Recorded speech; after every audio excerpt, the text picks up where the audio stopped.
Madame, Messieurs, bonjour, bienvenue à cette chronique électorale sur les Volcan News. Cette chronique électorale qui vous est proposée par, bien sûr, votre média en ligne, les Volcan News, en partenariat avec la blogosphère Goma Tracienne. Question de vous informer sur les projets des candidats, leurs idées, les innovations pour une plus grande participation à l'action politique en République démocratique du Congo. Nous vous souhaitons donc la bienvenue. Merci de rester avec nous du début à la fin. Dans le cadre de ce programme, aujourd'hui, nous allons recevoir Ombeni Loaboshi Bibizon. Il est membre du regroupement AAND. Il est membre du parti IN, Unification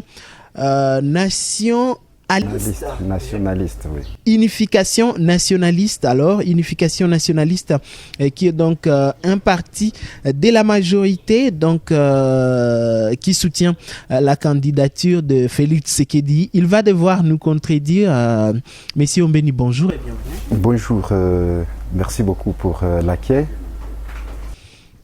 Alors, d'entrée de jeu, dites-nous, vous, quant à vous, votre candidature en République démocratique du Congo, c'est à quelle échéance et pourquoi choisir cette échéance-là? En fait, moi, je pense les élections ralliées d'ici le 20 décembre. Nous avons le numéro 20 comme candidat et président de la République. Nous avons également le numéro 95 comme député national ville de Goma. Et donc moi, je pense que si la population de la ville de Goma nous fait confiance aujourd'hui, ils ne seront pas déçus. Et si nous avons choisi le 20 décembre, et donc il y a beaucoup de choses qui ont poussé. Je pense au cours de l'émission, nous allons les découvrir ensemble. Merci beaucoup. Alors, d'entrée de jeu, c'est quoi votre plan? C'est quoi votre programme si une fois la ville de Goma vous élisez comme candidat député national, comme député national finalement? En fait, moi, je suis là pour aller parler du travail.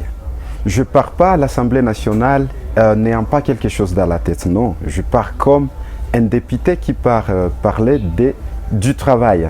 Parce que moi, j'ai compris qu'avec le travail, nous pouvons tout faire. Et sans le travail, on ne peut pas faire quelque chose. Voilà pourquoi il y a des candidats parce qu'ils te disent que non, demain ou après-demain, ils partent là-bas à l'Assemblée nationale pour nous ramener encore la paix, surtout ici à l'Est. Mais ils ne savent pas l'origine et comment est-ce que nous pouvons amener la paix, surtout sur l'étendue nationale de la République. Parce qu'un député national n'est pas seulement un député d'une seule province, mais il est au niveau national. Donc voilà, ils doivent réfléchir en termes de la République démocratique du Congo, parce qu'il n'y a pas le Congo du Nord, d'ici et de l'Est. Nous avons un seul Congo. Alors, dites-nous un tout petit peu, tout de même, vous êtes candidat député national, vous n'êtes pas candidat ministre du Travail ou de la Prévoyance sociale. Comment est-ce qu'un député va devoir ramener l'emploi ici en République démocratique du Congo? Un député à l'Assemblée nationale, c'est bien lui qui parler. Parce que lui, les ministres sont nommés. Et quand ils sont nommés, nous les députés, nous sommes là pour contrôler les ministres. Et donc voilà qu'une fois nous sommes là, nous avons cette capacité d'aller contrôler les ministres qui sont chargés de l'emploi. Et dans ce sens-là, notre voix peut passer. Donc, vous allez uniquement pour contrôler les ministres de l'emploi. Et comment allez-vous vous assurer tout de même qu'ils créent l'emploi? L'environnement économique et social du Congo est un tout petit peu complexe. Aussi, je pars avec des exemples. Vous verrez aujourd'hui même dans la province du Nord Kivu, c'est là qui fabriquent, c'est là qui construisent des routes. Ce n'est pas des Congolais, ce sont des Ougandais et des étrangers. Ça veut dire que si moi je pars là-bas, je rappelle les ministres que non, dans la province du Nord Kivu, ou soit en RDC en général, nous ne voulons plus donner ces contrats à des Ougandais ou soit à ces Blancs-là. Et donc voilà que le travail peut venir dans ce sens-là. Si je prends par exemple dans le secteur de la santé, aujourd'hui comment sont traités les médecins? C'est tellement catastrophique. Donc voilà qu'aujourd'hui même les malades sont tous les malades de la République, je dirais, on les amène à l'étranger pour aller être soignés. Mais est-ce que chez nous, il n'y a pas des étudiants qui ont fini, il n'y a pas les docteurs? Mais qu'est-ce qui ne va pas? Moi, je pense que c'est parce que ces gens-là ne sont pas bien encadrés. Donc voilà pourquoi le travail en général, il y a beaucoup de choses. Donc quand vous comprenez le mot travail, il ne faut pas penser que je pars là-bas pour parler seulement du contrat. Même en termes de contrat. Si je prends par exemple aujourd'hui dans les systèmes des réseaux de télécommunications, est-ce que ces gens qui ont des contrats qui sont là-bas, ils sont payés? Non, ils ne sont pas payés, mais ils ont des contrats. Qui parlent pour eux? Des sous-traitants, donc même si ce sont... payés au prorata de leur réalisation. Ouais, il n'y a pas de problème. Mais il y a un ministre là qui est chargé de ça. Qu'est-ce qu'il fait? Est-ce qu'il contrôle ces gens? Parce que ceux qui sont... Par exemple, ou d'autres sociétés de télécommunications, de pouvoir donner finalement des contrats à durée indéterminée ou des contrats de permanence à des personnes qui, pour ces sociétés-là, qu'elles soient des sociétés minières, ces emplois ne sont pas stables. Enfin, moi, je ne vais pas citer les noms des réseaux des télécommunications pour ne pas faire la publicité, mais moi, je pense que je pars plaider pour les Congolais. Et comme ce sont des Congolais là, j'ai ces droits-là, j'ai l'obligation de contrôler partout où il y a un contrat d'un Congolais. Nous devons respecter ça. Alors, on va partir en politique. Unification nationaliste. Vous êtes un parti de la majorité présidentielle. Vous venez de relever les défis de l'emploi. Est-ce que finalement votre regroupement et votre groupe Union Sacrée mériterait un second mandat avec tout ce qu'il y a eu comme déficit et manque d'emploi en République démocratique du Congo? Mais pourquoi pas? Nous méritons même un 5e mandat si ça existe, même un 10e mandat. Parce que quand on voit qu'est-ce qu'a fait le président de la République, pour moi, je pense que le président a travaillé seulement 2 ans. Les 3 ans, il n'a pas travaillé. Donc voilà pourquoi nous devons lui faire confiance. Et avec les 2 ans qu'il a travaillé, vous avez vu les actions qu'il a fait. Et donc ce n'est pas moi de le dire parce que la population est là. Elle va juger. Et je suis certainement sûr qu'avec la population, le président aura même un 10e mandat. Alors, il aura un 10e mandat, le président de la République, pendant que la Constitution ne prévoit que 2 mandats. Est-ce que l'Union Sacrée est sur la voie d'un coup d'État constitutionnel? Non, ce n'est pas dans ce sens-là. Vous savez, c'est la population qui juge. Ce n'est pas la Constitution. Si la population juge que les présidents peuvent rester là-bas, il n'y a personne qui va bouger. Mais si la population dit que non, le président ne mérite plus, malgré qu'il faut respecter la Constitution, bien sûr, je ne refuse pas, mais la population a un pouvoir capable d'aller même au-delà de la Constitution. Si vous regardez très bien, pourquoi moi je dis que tout est à refaire en République démocratique du Congo? Parce qu'il y a ces gens-là qui pensent que parce qu'ils sont à l'Assemblée nationale, ils partent proposer des choses sans avoir consulté même la population. Donc voilà qu'il y a des choses qui sont dans la Constitution que la population ne connaisse même pas. Donc il faut revoir tout ça. Revoir la Constitution, vous voulez dire? Mais oui. Commencer une 4e République. Pas commencer une 4e République. Il y a des choses là qu'on peut encore refaire dans la Constitution, que ce soit même dans l'Assemblée nationale. Par voie référendaire ou par voie parlementaire? Ça dépend, c'est la population qui va proposer. Ce n'est pas à nous seulement les députés. Parce que si un président mérite, pourquoi lui changer? S'il mérite et si la population juge qu'il est capable, qu'il peut rester. Il y a la Constitution, je ne refuse pas que ça peut aussi jouer. Mais sachez que, j'insiste toujours, que la population a un pouvoir capable. Vos propos sont égaux à ceux de 2015 des membres de l'ancienne majorité présidentielle dirigée par Joseph Kabila à l'époque. Et c'était de tels propos disant que si quelqu'un mérite, pourquoi pas.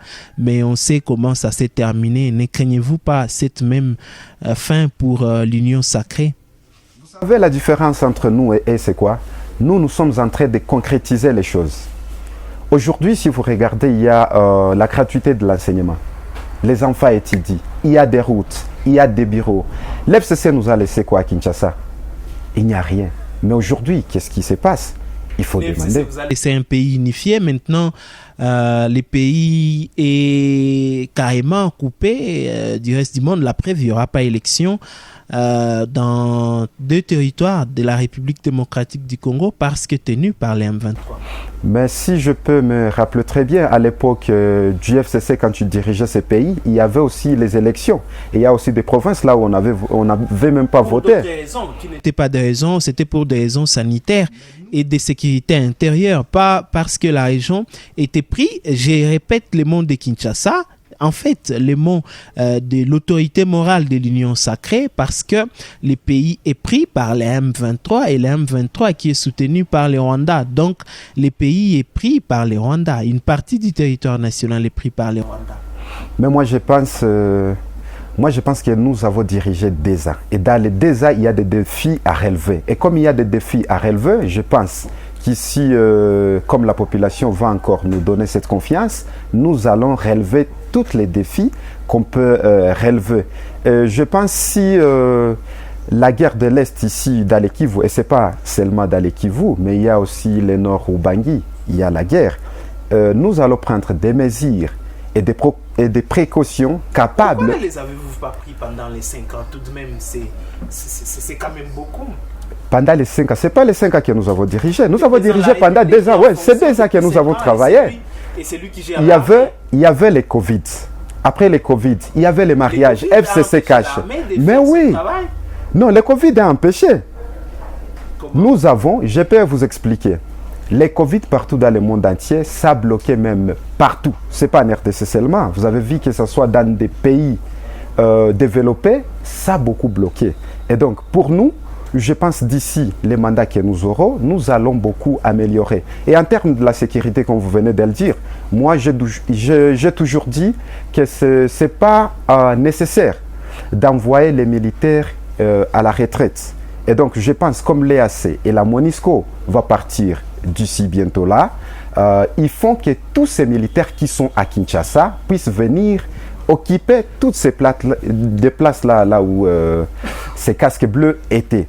Parce que si on regarde aujourd'hui, dans la ville de Goma, il y a combien de colonels, il y a combien de capitaines, il y a combien de généraux qui sont là-bas. Et donc, il faut les placer partout où étaient ces casques bleus. Et donc, nous allons assurer la sécurité de la...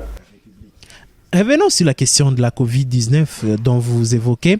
La COVID-19 a exactement touché plusieurs pays et avec certitude de ne pas avoir une contradiction de votre part, la RDC est parmi les pays les moins touchés par la COVID-19, mais entre-temps, d'autres pays qui ont été les plus touchés n'ont pas eu de perte de territoire. Qu'est-ce qui s'est passé spécifiquement pour la RDC? Est-ce que ce n'est pas de l'incompétence de votre régime? Non, je pense dans votre question, il y a même la réponse. Ce n'est pas de l'incompétence. Et comme ce n'est pas de l'incompétence, donc vous allez comprendre que non. En quoi c'est de la compétence alors? Parce que le président était capable de protéger au moins la moitié de la population, mais nous étions affectés. Donc ce n'est pas de l'incompétence. Je pense que vous avez vu des efforts que nous avons fournis. Et comme il y avait des efforts, je pense si il y a tant de morts en Chine, s'il y a tant de morts aux États-Unis, là où le pays est tellement développé. Mais chez nous, ce n'était pas le cas. Donc le président a fourni des efforts. Nous sommes sur l'aspect sécuritaire. Des pays comme la Tanzanie, l'Ouganda, le Rwanda, des pays voisins, en tout cas la Zambie, ont été touchés aussi par la Covid, mais finalement, après la Covid, n'ont pas fini par avoir une partie de leur territoire national dans les mains d'une armée ou des proxys étrangers.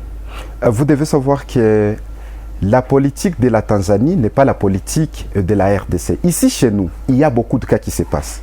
En Tanzanie, il y a combien d'opposants? C'est ça la question qu'il faut se poser. Mais chez nous, il y a des complexités dans des choses, dans des affaires. Et donc, en Tanzanie et en RDC, on ne peut pas quand même comparer. C'est grave. Alors, dites-nous un tout petit peu, on va revenir à votre politique, à vous, à votre plan, à vous en tant que candidat député national. Entre nous, croyez-vous que vous allez passer d'ici le 20 décembre? Moi, je pense que c'est à la population de juger par rapport à ce qu'ils vont... Non, les sondages ne nous disent rien parce que les vrais sondages, je pense, c'est quand il y aura proclamation des élections. C'est à ce moment-là qu'il y aura de vrais sondages. Donc vous n'êtes pas encore certain que vous allez passer, vous n'avez pas de prévisions disant que vous allez passer, vous allez remporter un siège. Mais bien sûr, nous avons ça, mais il ne faut pas chanter la victoire avant la guerre. C'est ce que moi je pense. Exactement, il ne faut pas chanter la victoire avant la guerre. Dites-nous, on va revenir à votre ambition de postuler. Plusieurs personnes ont eu des ambitions juste parce qu'ils ont été appelés par des partis politiques. D'où vous est venue l'ambition de candidater à la députation nationale? En fait, moi, je ne suis pas venu comme d'autres candidats qui ne savent pas ce qu'ils sont venus faire. Il y a ceux-là qui vous diront qu'ils sont venus parce qu'on les a poussés d'aller postuler. Ça veut dire qu'ils ne sont pas préparés. Et comme ils ne sont pas préparés, je demande à la population de la ville de Goma de faire attention. Ce n'est pas à l'Assemblée nationale que les gens doivent aller se préparer. Je pense, si moi je parlais, que je parle là pour le travail, ça veut dire que je suis bien préparé. Parce que avec le travail, je sais que la population de la ville de Goma, surtout je retourne un peu en arrière, s'il y a le travail, les jeunes ne peuvent pas aller s'enrôler dans les groupes armés, comme il y a le travail. Nous avons si cru que... On va aller sur notre question. Qu'est-ce qui vous a poussé, vous, Monsieur Ombeni, à candidater à la députation nationale? Moi, ce qui m'a motivé, c'est le travail. Le travail, pour moi, c'est comme je dirais, c'est comme la famille. Si je prends les exemples, en famille, il y a le père, il y a le mère, il y a les enfants. Je vous dis quoi? Dans le travail aussi, il y a la sécurité. Quand je dis la sécurité dans le travail, savez-vous qu'il y a aussi la sécurité alimentaire? Il faut savoir ça. Comment lutter pour ça? Il y a la sécurité que vous pensez. La sécurité pour le terme national qui n'est pas la sécurité alimentaire. Et donc, moi, je sais que dans le travail, il y a tout. Voilà pourquoi moi, je me suis dit, je pars défendre le travail en général. Et je pense que la population de Goma va me voter pour ça. Si je dis le travail, je vois les taxes. Quand je parle des taxes, vous savez ce qui se passe dans la province du Nord Kivu. Les taxes dérangent partout. Chacun vient comme il veut, il te taxe comme il veut. Alors, une autre question, c'est celle de savoir, en fait, quelle est votre perspective politique, vous, en tant qu'acteur politique, si jamais vous ne passez pas? C'est facile. Si on ne passe pas, la vie continue. Je pense que si on ne passe pas, la RDC est là. Nous allons toujours défendre la RDC étant congolais parce que nous avons l'obligation de défendre la RDC état congolais. Ce n'est pas à l'Assemblée nationale seulement qu'on peut aller défendre la RDC, non. Nous avons tous le charge de protéger et de défendre notre pays. Alors, messieurs, le numéro 95, à la députation nationale en ville de Goma, Ombeni Lwaboshi, pouvez-vous nous dire, droit devant la caméra, dire à vos électeurs pourquoi batakuchagua weye na basichagwe bengine ku députation nationale? Merci beaucoup, monsieur le journaliste, pour question. Mais ndefanya mukiswahili pour que batu bani siki population yetani vote inisiki oui en 30 secondes. Voter Ombeni Lwaboshi Bobizone ni kuvoter jeune mwenye ko courage atenda kwa Assemblée nationale kusemea travail na respect ya famille. Vous savez aujourd'hui tout qu'on a problème parce que monde iko envoûté na batu banenda kuleta vitu ya ma homosexualité mu province na kuetanzi nationale ya RDC. Population ya Goma, garçon na garçon abazalake, tukwe maele. Hapana kupatia batu wenye batenda kupropose bile vitu njia kwa Assemblée nationale. Parce qu'ils sont motivés pour ça. Tunabijua, population ya Goma, ba médecin, ba mwalimu, bana ba gérer mubaya. Kupata matricule, leo kupata na manimero d'ordre national ya ba médecin, c'est très très difficile. Influence muvili ya Goma. Vous savez batu bangapi bana sumbuka. Justice, il faut kurefaire bile vitu biote. Comme ça, kila mtu anakuwa anashikutana quand même, iko bien. Population ya Goma mvote numéro 95 parce que kama mimi nafika pale, kila mtu mwenye iko na contrat yake ifo bana irespecte. Njo kazi ya ministre wa emploi na travail bile njo kazi yake nyana pashwa kufanya. Mais aujourd'hui on akutana bana fukuza mtu que ça soit wewe travailleur huko maoni je sais pas où kwenye huko bana kufukuza kama imbwa mkazi na saa unaenda kureklame hakuna mtu mwenye atakusemea. Donc population ya Goma tuvote numéro 95, tutakuwa tunavote utile. Madame, Messieurs, c'est par ici que nous mettons un point final à cette chronique d'aujourd'hui. Nous recevions les numéros 95 à la députation nationale en ville de Goma, Ombeni Loaboshi Bobizon. Il est membre du parti IN, Unification Nationaliste, parti politique, membre du regroupement AAND qui soutient la candidature de Félix Antoine Tshisekedi Tshilombo à la présidentielle. Nous avons été très heureux de vous faire parvenir ces programmes spécifiques qui est organisé donc par les Volcan News avec la blogosphère gomatracienne. Merci au restaurant Les Petits Cafés pour l'espace très intéressant. Au plaisir de vous retrouver dans un autre numéro. Passez une excellente journée ou une excellente soirée. Au revoir.